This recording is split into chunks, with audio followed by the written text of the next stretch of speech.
Olá, daqui a Margarida do Fumaça. Queria só relembrar-te que hoje temos mais uma edição do Ask Me Anything Fumaça, desta vez sobre transição energética. Isto porque a invasão russa da Ucrânia, com as sanções de Bruxelas de um lado e as armas de arremesso de Moscovo do outro, escancarou a vulnerável relação de dependência energética de países europeus face à Rússia. Para antecipar os riscos de cortes e racionamentos nos próximos invernos, a Comissão Europeia propôs um plano de redução de consumos que assenta na solidariedade e partilha entre Estados-membros. É para analisar esta complicada rede de tensões económicas e geopolíticas em torno da energia, mas também os desafios que a guerra coloca à transição energética, que convidamos o físico e investigador Luís Fazendeiro. Ele é doutorado em alterações climáticas e políticas de desenvolvimento sustentável e vai estar hoje, quinta-feira, dia 28, às 9 da noite, através do Zoom, a responder às perguntas da comunidade Fumaça. Se não fazes parte da comunidade, ainda vais a tempo. Podes criar uma contribuição mensal hoje e ajudar-nos a chegar ao nosso objetivo, ser totalmente financiados por quem nos ouve.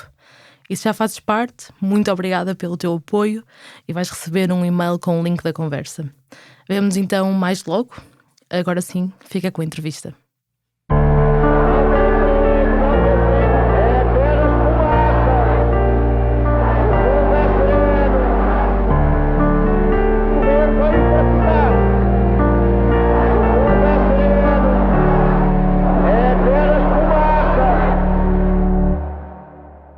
Olá, seja toda a gente bem-vinda ao Fumaça. Eu sou Danilo Tomás e falo de São Paulo com Vitor Henrique Grampa.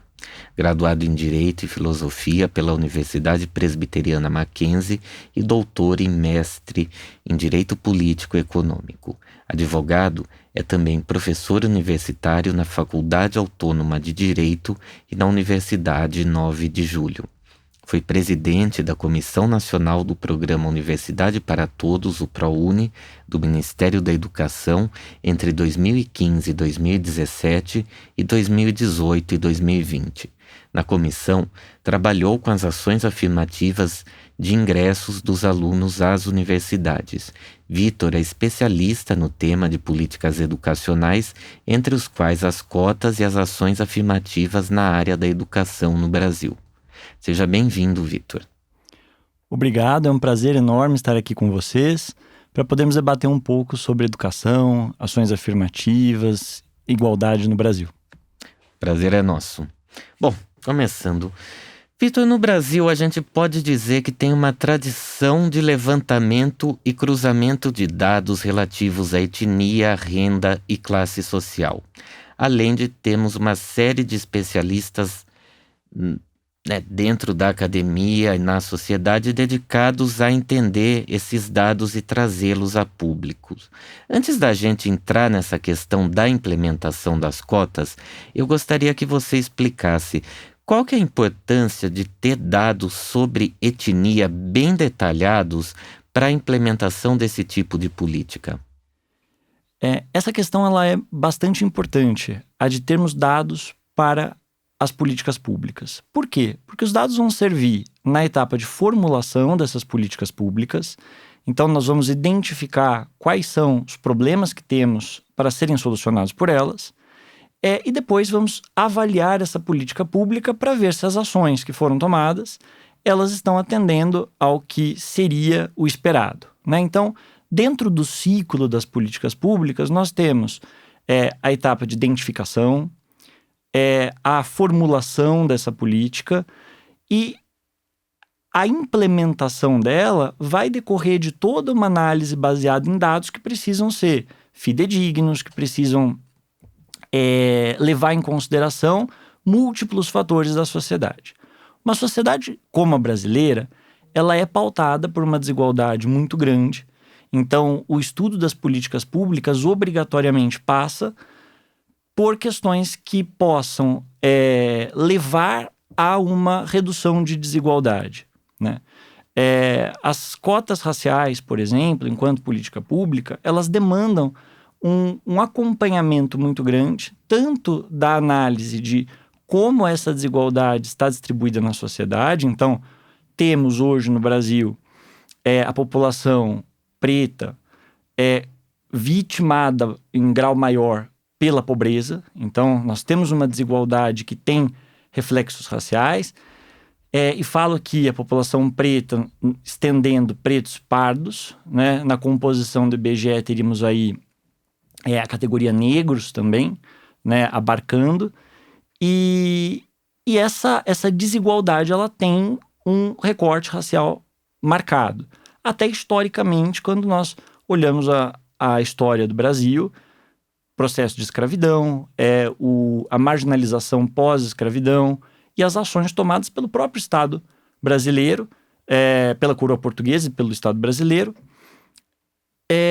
que fomentaram políticas que levam a conclusões de desigualdade hoje. Então, analisar qual que é a perspectiva histórica dessa desigualdade, como ela atinge essas populações e quais são os instrumentos para que isso seja solucionado, é necessário como ponto de partida. Vitor, explica qual que é a diferença entre pretos, pardos e negros. Essa diferenciação de pretos, pardos, negros, em sede de classificação, eu tenho uma categoria mais ampla que é a de negros, que abarca pretos e pardos. Uhum. A diferenciação de pretos e pardos, ela não é tão simples de ser feita, nem socialmente, nem cientificamente. Por quê? Porque são conceitos políticos que se desenvolvem basicamente a partir de uma lógica de identidade. Então, temos fundamentalmente a autodeclaração como critério para isso. E a heteroclassificação também a partir de determinados critérios nas políticas de cotas, por exemplo. Mas há pessoas que se classificam como negras, mas oscilam na classificação preto ou pardo, fundamentalmente pela miscigenação que nós temos no Brasil e outras questões culturais que envolvem esse tipo de classificação. Nos Estados Unidos, por exemplo, quando eu falo de uma população negra, eu estou falando não só em termos de vocabulário, porque as palavras vão significar coisas muito distintas, a depender do contexto que nós estamos falando, mas também estou me referindo a um conceito que é diferente do brasileiro, pelo processo de constituição dessa sociedade. Então, o processo de miscigenação no Brasil, a forma como essa sociedade se estruturou impacta nessas classificações. Agora, por exemplo, no censo que o IBGE faz, né, que é o levantamento geral da população brasileira, que acaba servindo de base para as políticas públicas, para o entendimento do Brasil, esses dados de raça e etnia, eles são recolhidos por autodeclaração? No geral, eu tenho os dois. Eu tenho a autodeclaração, que é feita pela pessoa que está respondendo, e também a que é feita pelo agente que está aplicando esse questionário. Então, para a gente explicar claramente como funciona, né? O censo, chega lá uma pessoa na sua casa, né, para responder uma série de perguntas. Você chega lá e você se declara, por exemplo, uma pessoa preta. E ele responde no questionário que você é preto, né, a partir da sua resposta. Mas ele também pode te heteroclassificar? Exatamente. Quando nós falamos do nosso censo, que é realizado pelo IBGE, nós temos que entender que ele está atrasado. Então, os dados nossos estão desatualizados. O último censo tem bastante tempo. Sim, tem 12 anos já, né? Exatamente. E a obrigatoriedade de haver o censo foi, inclusive, estabelecida pelo Supremo Tribunal Federal brasileiro, porque não havia um interesse político do Executivo na realização. Então, voltando aqui um pouco... O Executivo, no caso, o Executivo governo Bolsonaro, né? Exatamente. O atual governo, né? Voltando até a primeira pergunta, né? No Brasil, nós sistematizamos as informações relativas à desigualdade. Isso é meio verdade, porque o Brasil já fez muito mais isso do que está fazendo, né? As políticas voltadas à redução das desigualdades tiveram não diria nem uma freada, mas um retrocesso muito grande nesses anos de governo Bolsonaro. Elas se expandiram a partir, não digo da gestão do PT, mas no próprio governo do PSDB, governo federal, Fernando Henrique Cardoso, nós tínhamos uma preocupação com políticas sociais. Então, quando nós olhamos o histórico das políticas públicas, mesmo numa guinada neoliberal, o governo do Fernando Henrique Cardoso tem uma proposta social.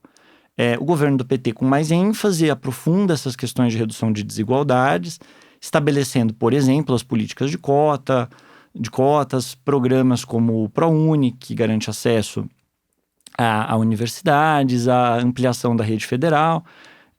Da rede federal de universidades públicas, exatamente, que no Brasil nós temos uma rede de universidades públicas que não possui nenhuma forma de pagamento direta, sim. Né? Então ela é custeada pelo Estado e o estudante não tem nenhuma espécie de taxa, mensalidade ou pagamento posterior.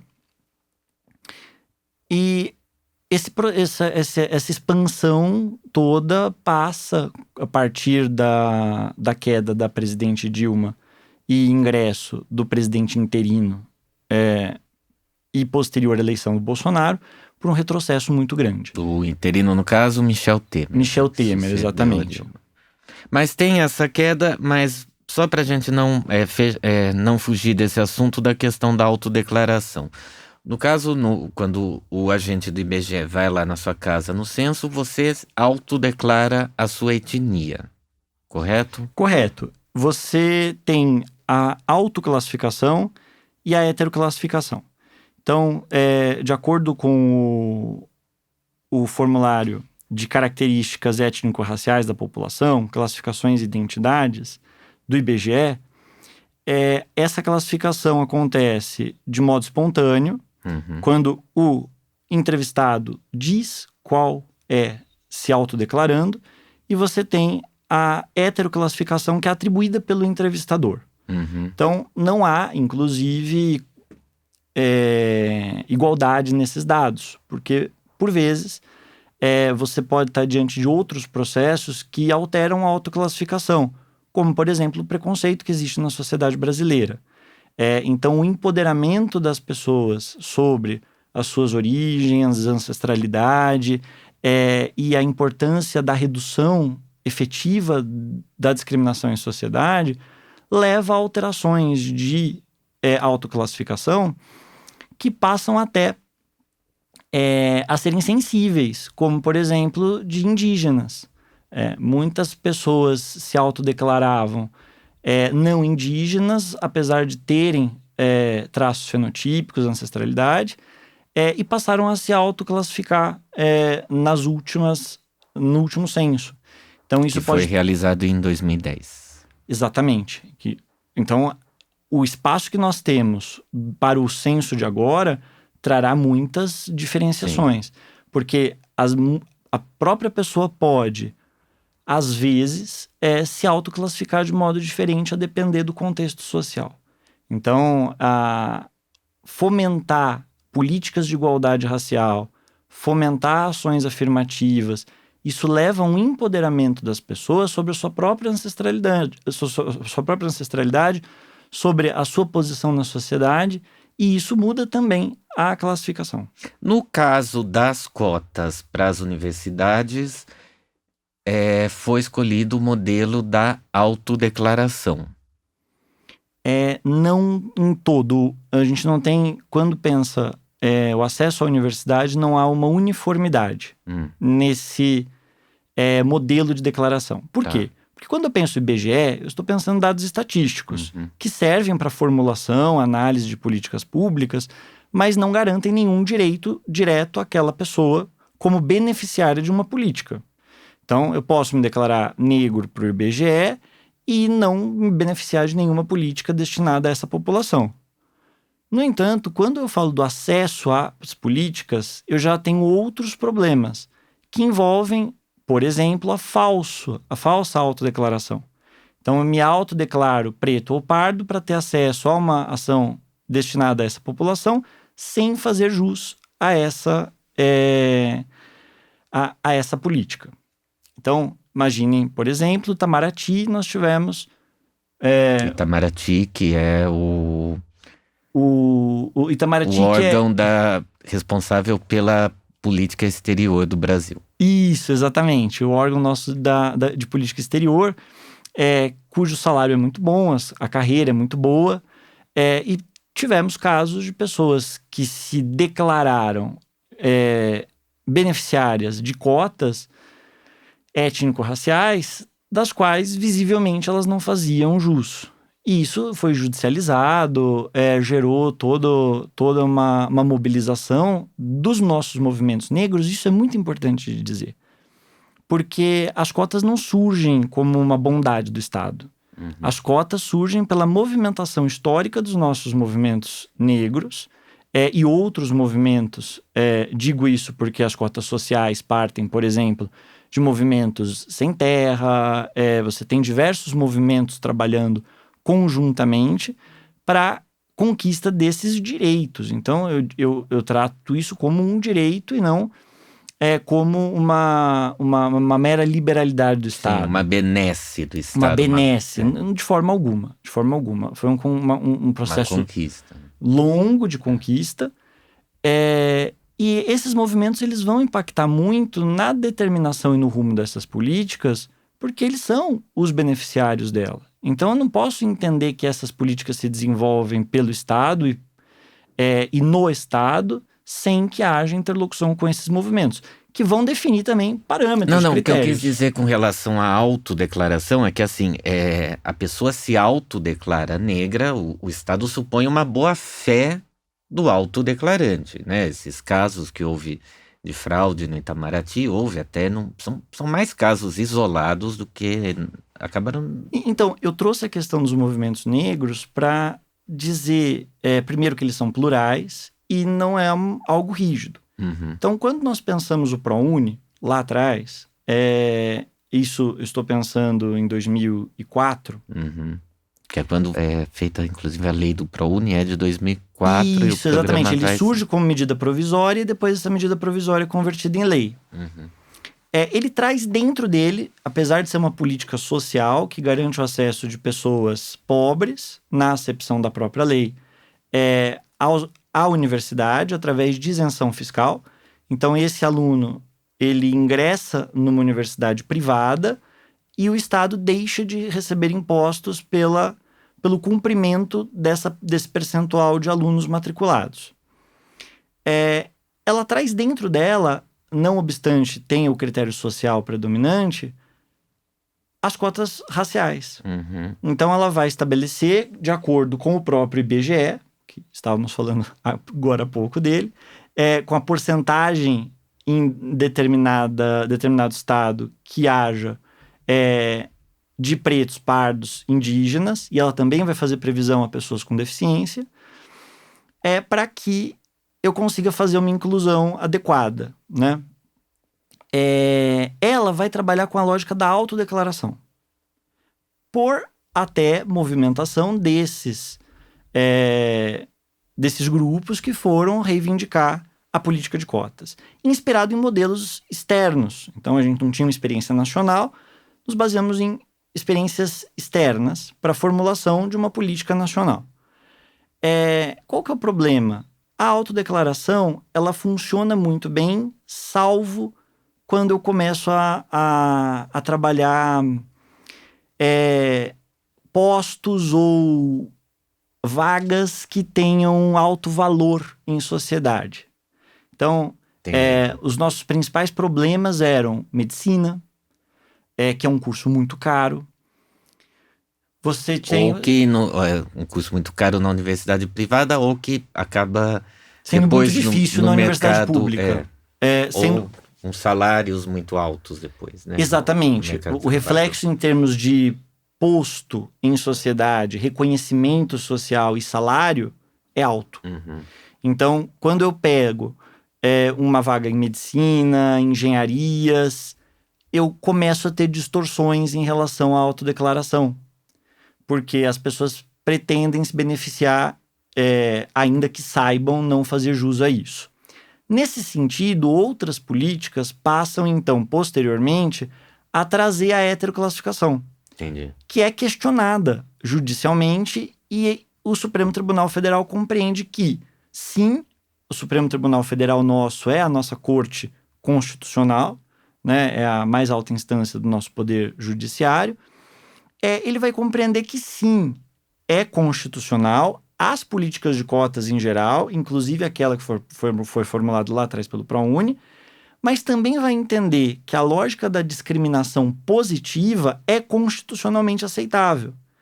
Seria o que a discriminação positiva? A discriminação positiva é o que eu pretendia falar daqui a pouquinho, mas já vou puxar aqui para a gente amarrar. A ideia de uma discriminação positiva é a de que nós temos, na nossa Constituição, uma vedação a todo tipo de discriminação. Uhum. Então, em tese, eu não posso discriminar negros, brancos, mulheres, homens. Em alguns casos excepcionais, a própria Constituição discrimina. Então, se ela própria discriminou, está discriminado, como é o caso das mulheres, aposentadoria de mulheres e homens diferenciada, isso é uma discriminação constitucional. No caso, ela discrimina para o bem, né? Porque os homens aposentam mais tarde do que as mulheres. Então, entre aspas, os homens são discriminados porque a Constituição entende que as mulheres têm uma dupla jornada, porque elas trabalham fora e trabalham em casa, então elas acabam aposentando mais cedo que os homens. Isso acaba sendo a discriminação, entre aspas, contra os homens. Isso seria a discriminação positiva. No caso, não vamos nem analisar essa como positiva ou não, porque ela é constitucional. Tá. Então, se a Constituição trouxe, foi ela quem certo. trouxe. Nós estamos submetidos a ela. Tá. A questão era, exceto essas que a Constituição traz expressamente, seria possível haver outras? Em regra, não.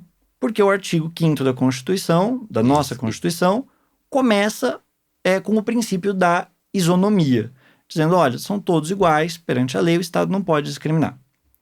A questão é, nós temos em sociedade uma sociedade igual? Não.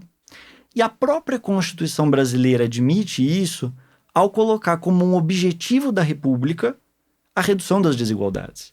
Então, se eu tenho como objetivo reduzir desigualdades, eu estou diante de uma sociedade que não é igual. Não é uma sociedade equânime. E como eu faço para reduzir essas desigualdades sem positivamente discriminar as pessoas? Então, eu preciso discriminar aqueles que estão submetidos a uma condição desfavorecida de desigualdade para que eu consiga reequilibrar essa sociedade, garantindo o que seria não uma igualdade formal, mas uma igualdade material. Então, eu preciso ter ações do Estado que vão discriminar as pessoas, mas num sentido positivo, como são as cotas. Isso não significa que eu diga que essas pessoas beneficiadas pelas cotas, elas são individualmente, subjetivamente incapazes em relação às outras. Mas eu digo que socialmente eu tenho processos de exclusão desses grupos que os outros não sofrem. Então, quando eu digo, vamos incluir o negro na universidade, eu não estou dizendo que o negro é intelectualmente inferior e por isso ele precisa de uma, abre aspas, ajudinha, fecha aspas. O que eu estou dizendo é, a sociedade brasileira é desigual e discrimina historicamente essa população, que não tem efetivamente acesso às mesmas condições e sofre processos discriminatórios diferentes dos brancos. Então, eu preciso fazer isso porque eu tenho uma sobre-representação dos negros nesses espaços universitários e tem uma subrepresentação dos negros por um processo que é histórico e não meritocrático, né? Então, a ideia de uma meritocracia, quando eu tenho bases muito diferentes, muito distintas, ela é um carimbo de justificativa de uma desigualdade que não pode ser aceita. Agora, Vitor, você falou muito da luta dos movimentos negros, né, que ganham uma força muito grande nos anos 80, né, com os movimentos da abertura política, da redemocratização. E esse debate das cotas começa a ganhar força muito nos anos 90 e teve uma iniciativa pioneira, muito anterior ao ProUni e à lei de cotas das universidades federais de 2012, que foi a iniciativa da Universidade do Estado do Rio de Janeiro, a UERJ, que passou a reservar já no ano 2000 50% das suas vagas para alunos de escolas públicas.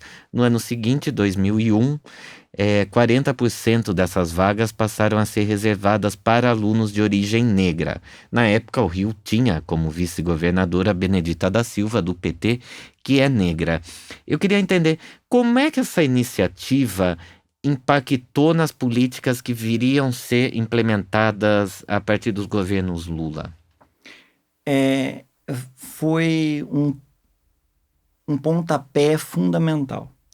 Porque eu trago algo que era posto fora do Estado, fora do jurídico, e trago isso para dentro do Estado.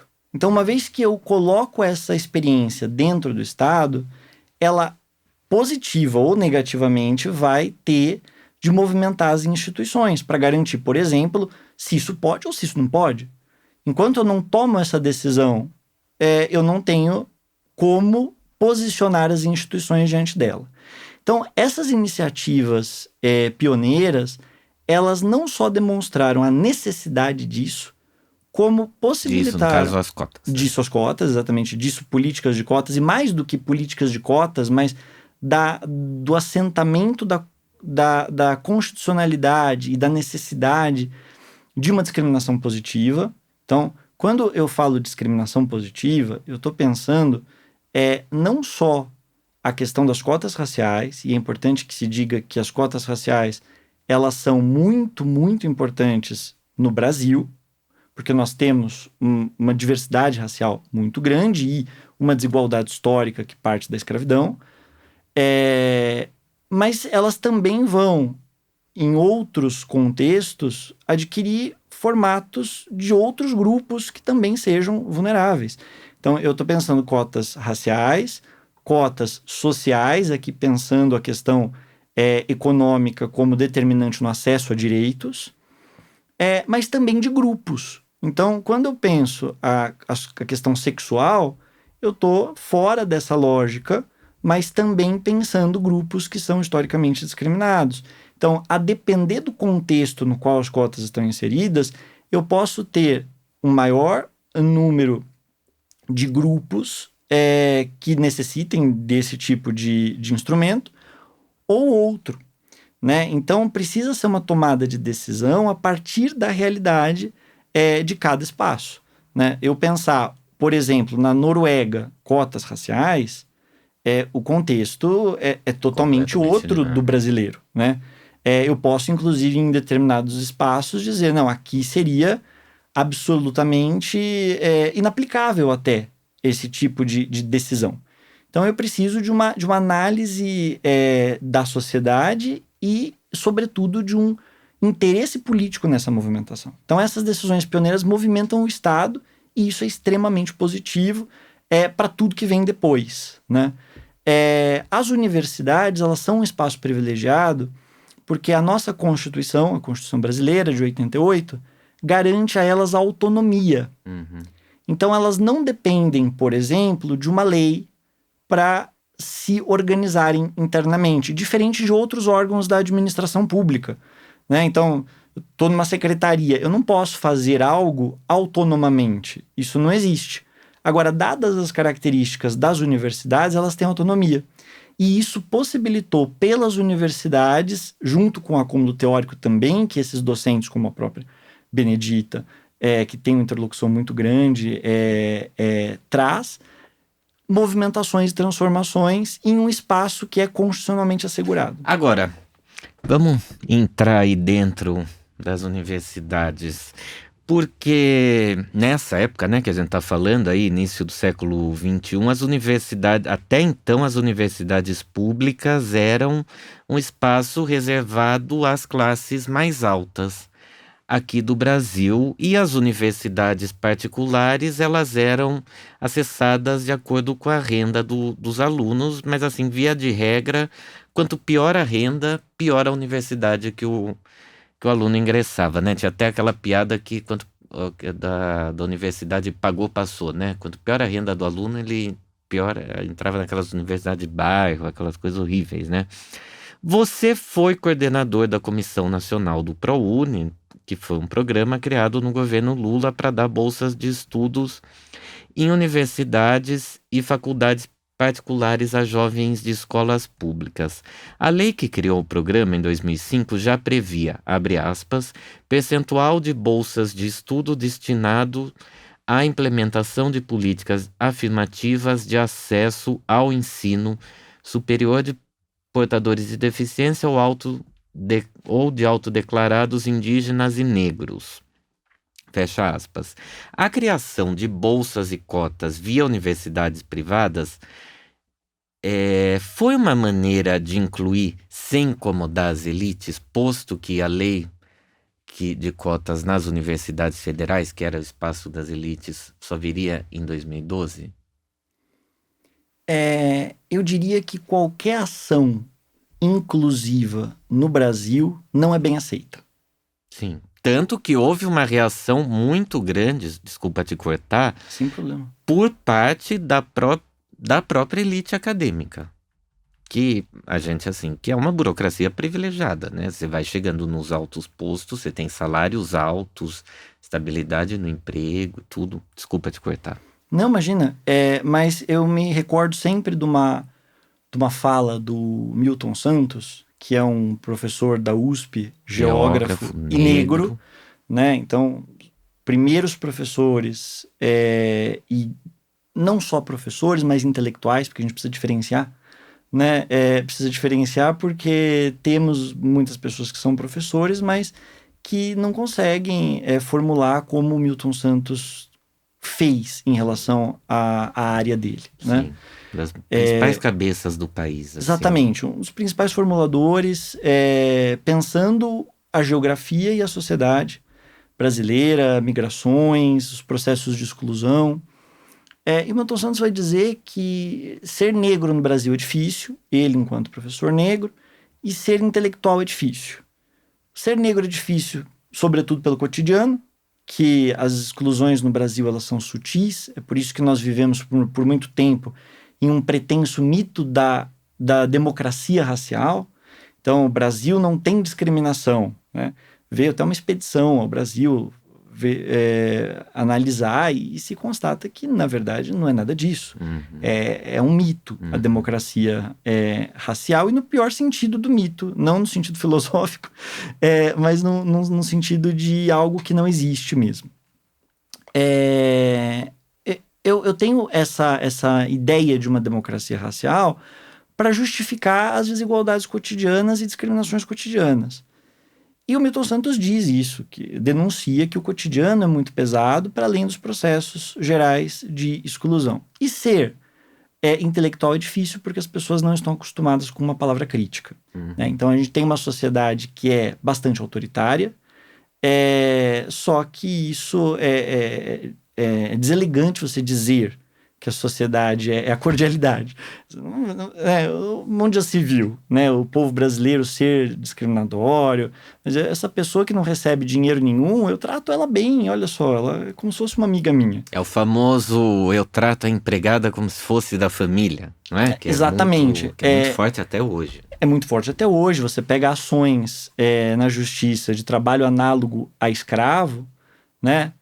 Que a fundamentação da defesa é justamente essa. Olha, eu não era escravidão porque eu tratava bem, comia com a gente na mesa.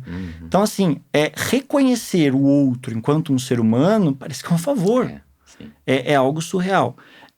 Mas eu digo isso por quê? Para mostrar que o contexto da sociedade brasileira nem não atingindo os direitos ou os privilégios de determinados grupos faz com que algo seja tranquilamente aceito. Sim. Há questões que envolvem redução de desigualdades que nunca são bem aceitas de forma alguma. E nas universidades, o ProUni, que vai garantir o acesso dessa população, no caso, nesse recorte, negros, né, pretos pardos, indígenas, pessoas com deficiência que também são contempladas, e oriundos de escola pública com uma determinada renda. Então, essa parte vai garantir acesso com recorte obrigatório de renda e origem de escola pública. Isso foi alterado recentemente, mas na sua concepção original era dessa forma. trazendo pessoas para espaços universitários. Isso vai gerar uma modificação muito grande nas universidades privadas, porque as universidades privadas também não tinham a mesma rede e expansão que tem hoje, porque muito da expansão do ensino superior privado se deu fundamentalmente a partir de 2002. Então eu tenho o FIES, tenho outras políticas que são destinadas a incentivo financeiro a esses setores, o que acaba também expandindo o setor, não necessariamente com qualidade. Só explica, por favor, o que é o FIES. O FIES é um fundo que financia as mensalidades de estudantes universitários em instituições privadas. Então, apenas aqui diferenciando, as instituições públicas, elas pertencem ao Estado e elas não cobram nada. Então, o estudante é isento dessa mensalidade. Em alguns casos até recebe algum apoio. Em alguns casos você tem até auxílio, permanência, exato. Porque é uma atividade que o Estado está desempenhando de formação desse cidadão. É delegado, é permitido que haja iniciativa privada em todos os níveis da educação, incluindo o ensino superior. Quando eu tenho o acesso do estudante no ensino superior privado, ele é pago, mas existem algumas possibilidades estatais. Uma delas é o ProUni, que vai isentar, então, tal qual o ensino público ele não paga, mas há uma contraprestação que o Estado tem diretamente com a instituição, que é a de isentá-la de alguns tributos. Então, ela deixa de recolher e, em troca, oferece um percentual de 10%, 20% de bolsas. O estudante nunca vai pagar nada em relação a essas bolsas. O FIES, que é um financiamento, ele vai servir as vagas que são privadas, então aqueles que não têm condições de acessar pelo ProUni, porque tem uma renda superior, por exemplo, a um salário mínimo e meio per capita, um salário mínimo e meio é pouco. Né? Apesar de no Brasil nós termos uma população que significativamente vive em condições muito inferiores a de um salário mínimo e meio, com processos inflacionários, com alta de dólar e no geral, o custo de vida brasileiro um salário mínimo e meio é pouco se nós pensarmos em alguém que vai acessar e permanecer na universidade. Sim, só pelo câmbio de hoje, que está em torno um pouco mais de R$1,05, um salário mínimo e meio seria uma coisa em torno de €200. E se nós pensarmos, né, isso num contexto de desigualdade, eu tenho no próprio estar na universidade custos. Sim. Né, que são essas políticas de permanência que a universidade pública tem. Sim. Porque às vezes eu tenho um estudante que é muito bom, mas pelo próprio custo que a universidade traz na vida dele e por não estar trabalhando, por vezes, porque é muito difícil você conciliar as duas coisas, né? Às vezes as universidades são longe, um curso de medicina é integral, eu não consigo trabalhar. Não existe essa possibilidade. De medicina, custo do transporte nas cidades que é muito alto. O custo do transporte, nem todos como o transporte é municipal, nem todos os municípios têm custeio para isso ou passe livre. Esse custo do estudante é alto. Então eu tenho pessoas que são pobres demais para acessar políticas de redução de desigualdade, por mais contraditório que isso pareça num primeiro momento. O ProUni sofre demais com isso. Eu tenho estudantes que eu não tenho como dar bolsa permanência, porque no ProUni ela é muito restrita, mas esse estudante não tem condições de se manter na universidade. Agora, Vitor, entrando finalmente em 2012, quando é instituída a lei de cotas nas universidades federais, a lei é instituída em 2012 e decreta que as universidades e instituições de ensino federais deverão reservar 50% de suas cotas nos cursos de graduação para alunos que tenham vindo das escolas públicas e, dentro disso, estabelece ainda critérios de renda e etnia.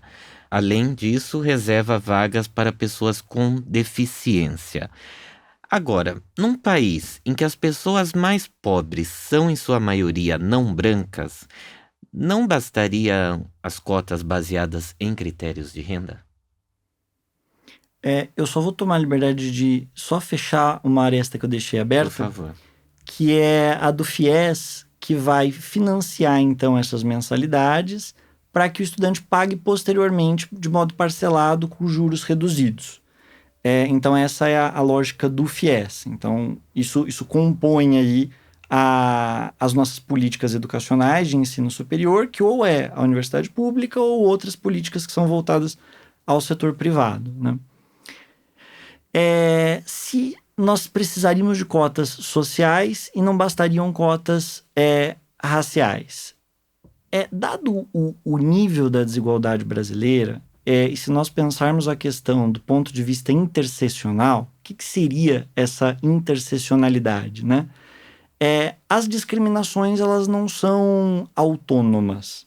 Elas se sobrepõem, garantindo reserva da sua autonomia, mas comunicando no que há de mais perverso em todas elas. Então, se nós pensarmos uma pessoa negra e LGBT no Brasil, ela vai sofrer discriminação autonomamente por ser negra, autonomamente por ser LGBT, mas as duas se complementam de modo a garantir uma discriminação diferenciada, que é por ser negra e LGBT, e também somarão a cada um desses grupos individualmente uma parcela de exclusão. E isso vai se dar dentro, muitas vezes, do próprio grupo em que ela está inserida. Porque ela pode não sofrer discriminação na sua família por ser negra, tendo um pai negro, uma mãe negra. A família compreende essa discriminação que ela sofre em sociedade. Mas ela pode ser discriminada na própria família por ser LGBT. Então, se eu pensar uma família que seja muito religiosa, essa família pode apresentar um comportamento violento em relação a ela, a discriminando por ser LGBT. Né? Então, isso tudo é sobreposto. A sociedade brasileira, não obstante seja uma sociedade racista, é uma sociedade discriminatória socioeconomicamente, de modo até a não respeitar e estruturalmente negligenciar pessoas que são pobres. Então, quando eu pego os índices de educação da periferia, eles são muito diferentes das regiões centrais. Então, uma escola pública na periferia, ela é diferente de uma escola privada, por exemplo, na própria região. E mais do que isso, se eu pensar em regiões... Na própria região? Na própria região. Na própria região. Então, se, por exemplo, eu pego a Zona Leste de São Paulo... Que é uma região, só para quem não sabe, é uma região mais pobre do que a região central, onde ficam os bairros mais ricos. Exatamente, é uma região que majoritariamente ela tem bairros diferenciados, Sim. Mas ela majoritariamente apresenta focos grandes de desigualdade,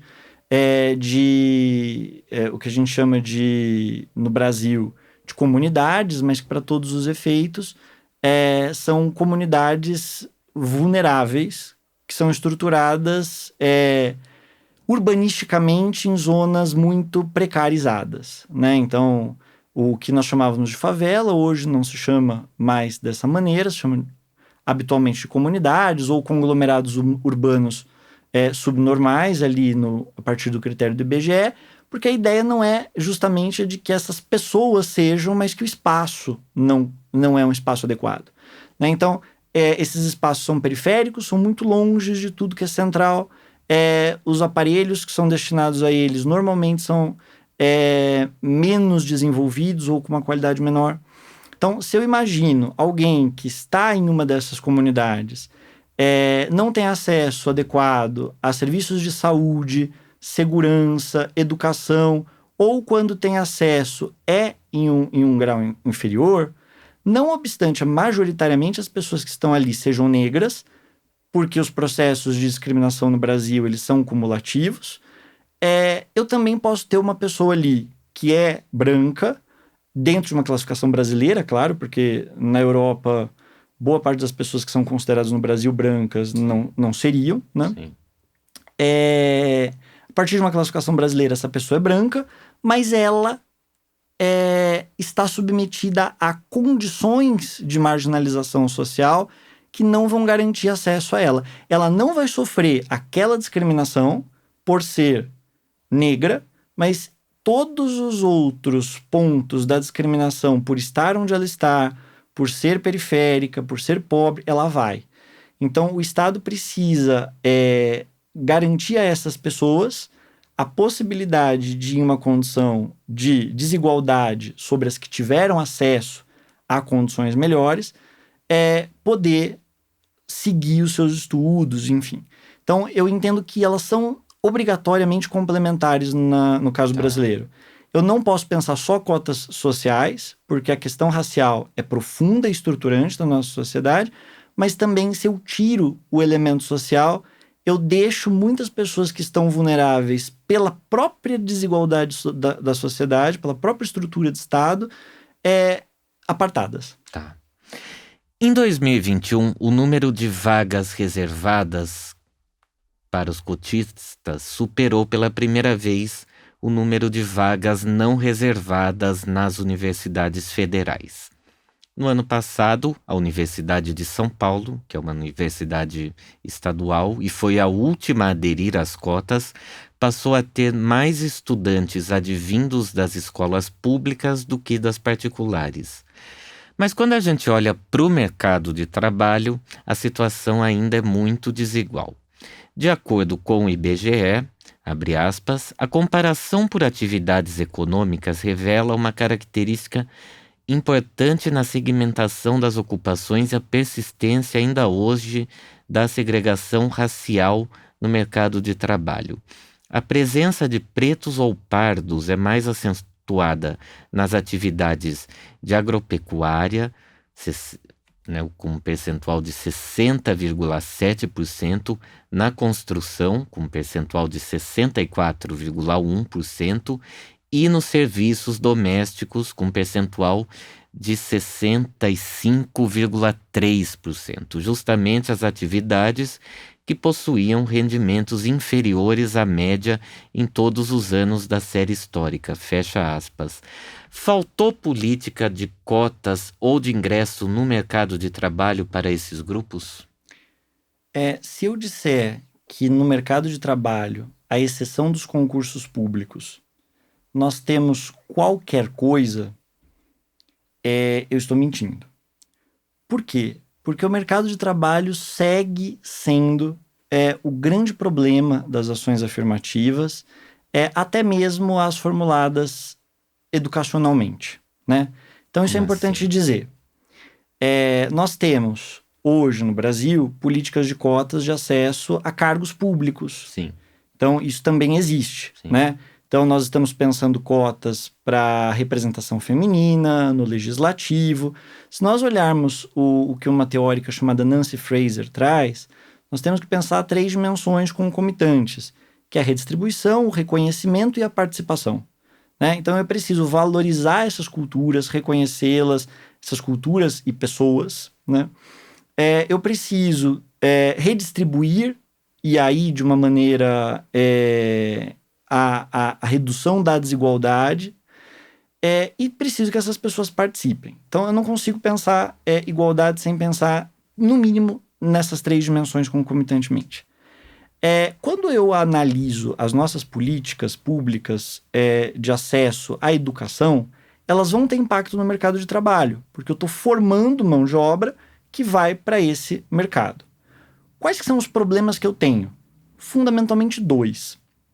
O primeiro deles passaria pelo que hoje vem sendo estudado, inclusive, na PUC tem um grupo, na PUC, que é a Pontifícia Universidade Católica daqui de São Paulo, tem um grupo de estudos que se chama GPJUC, que é um grupo de estudos em justiça curricular, né, que vai analisar um conceito que eu acho muito importante.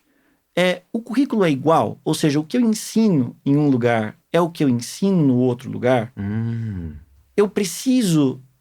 pensar a justiça dentro do próprio currículo, dentro da própria formação.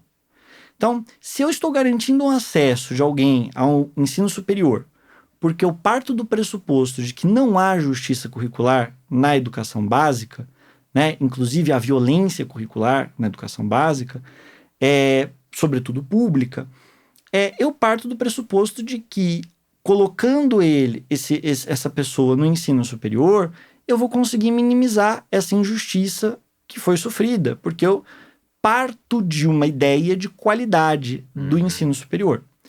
Acontece que o ensino superior no Brasil, ele está em um desmantelamento a céu aberto.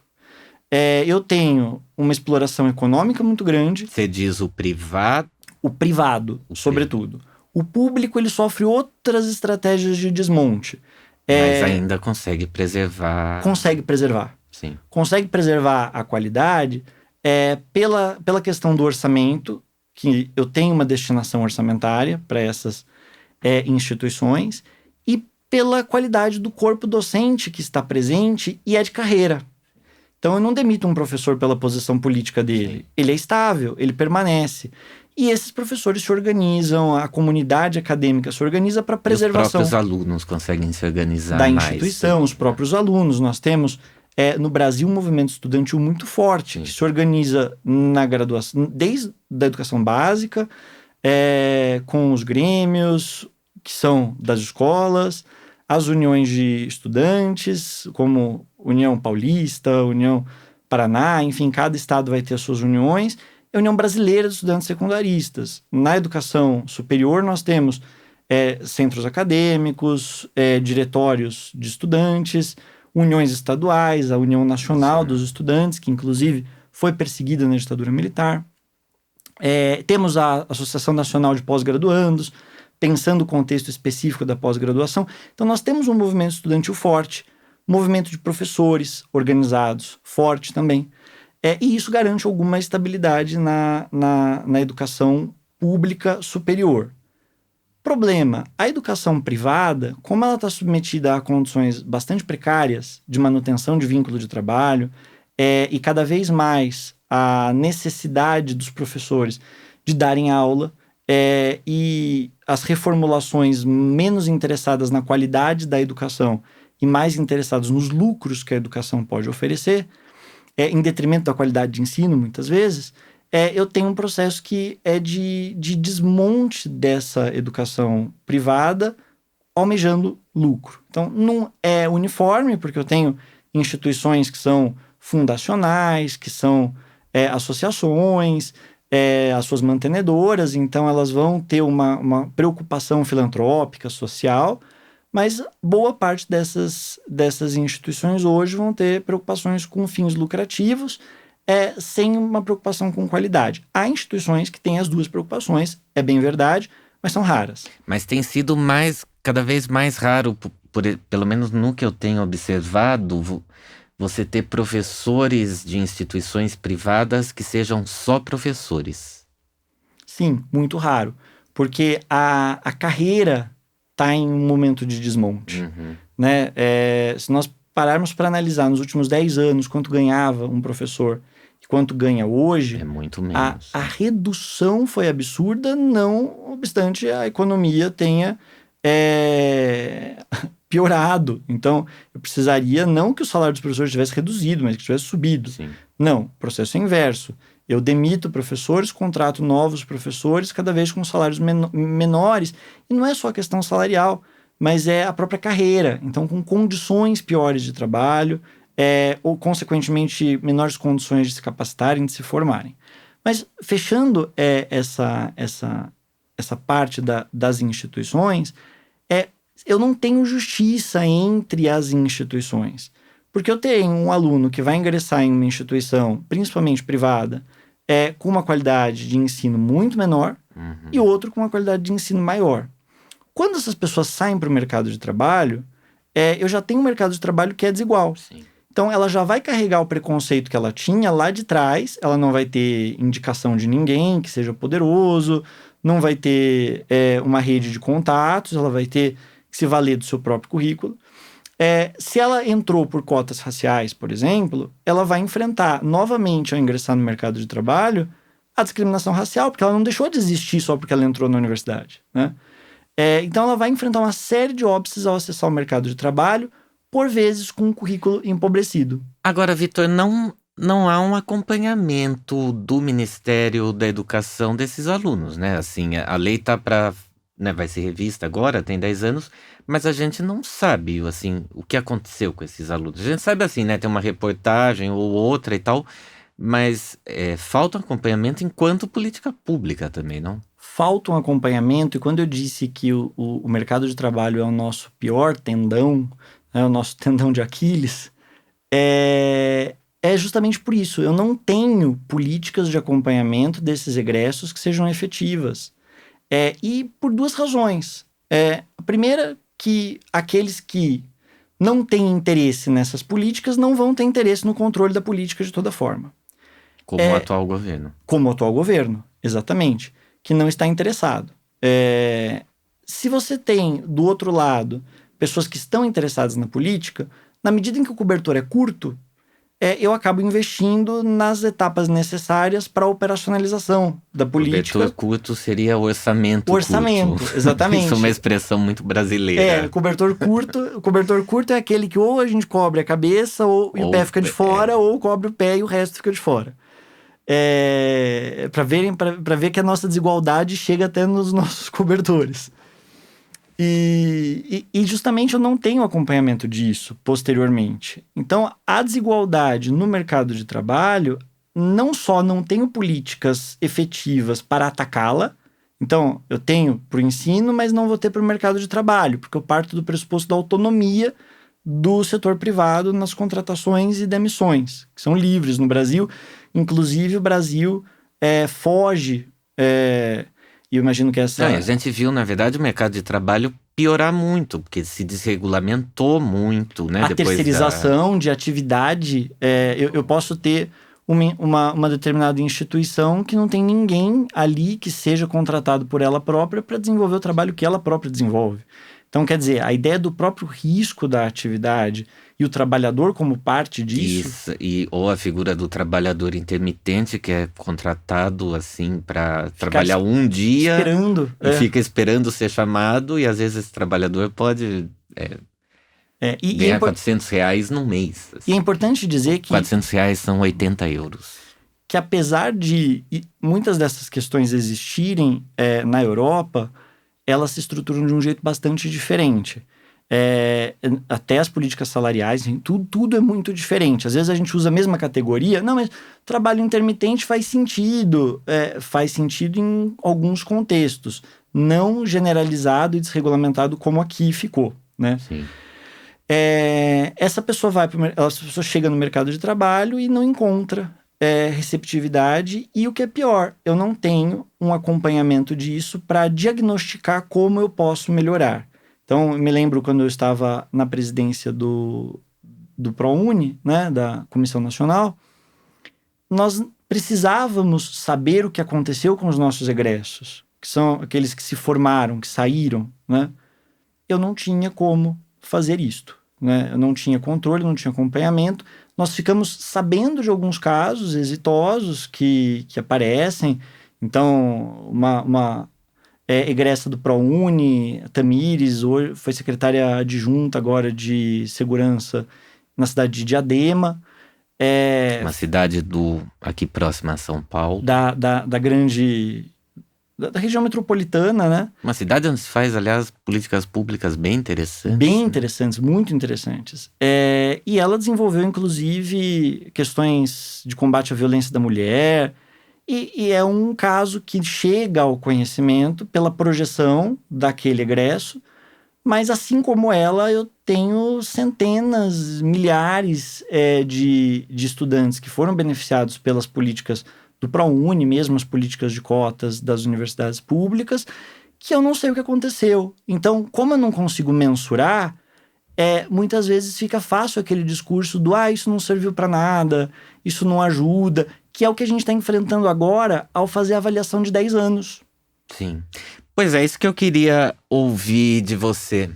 Num debate que a gente realizou em abril em Portugal sobre a dívida pública do colonialismo, o Youssef, ativista do Movimento Africano de Estudantes e Trabalhadores, afirmou que as ações afirmativas são importantes, mas abre aspas, são medidas reformistas na medida em que não tocam no fundamental do sistema, fecha aspas. Eu queria saber que limites você enxerga nas cotas e, para a gente encerrar, passado 10 anos da lei de cotas, né, que vai ser revisada agora, que balanço você faz do caminho adotado e se a revisão seria o suficiente?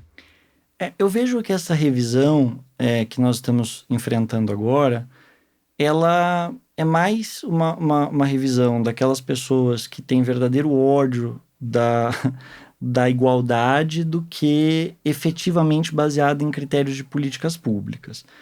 Muitas das defesas pela revogação, né, quando a gente fala revisão, a gente está fundamentalmente lidando com grupos que entendem que essa medida tem que acabar. Já existiam as cotas, acabou, está tudo resolvido.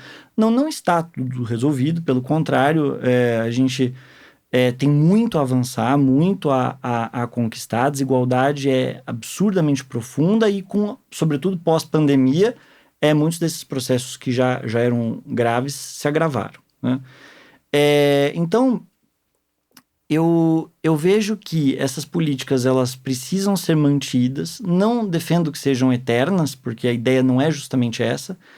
A ideia de você ter revisão dessas políticas é boa, porque eu posso, se investir na educação básica, por exemplo, se conseguir estabelecer políticas redistributivas, eu posso chegar, e esse é o objetivo, em um cenário no qual eu não precise mais delas, ou pelo menos não precise daquelas. Eu posso ter outras desigualdades que precisam ser vistas nessa nova sociedade, mas aquelas foram superadas.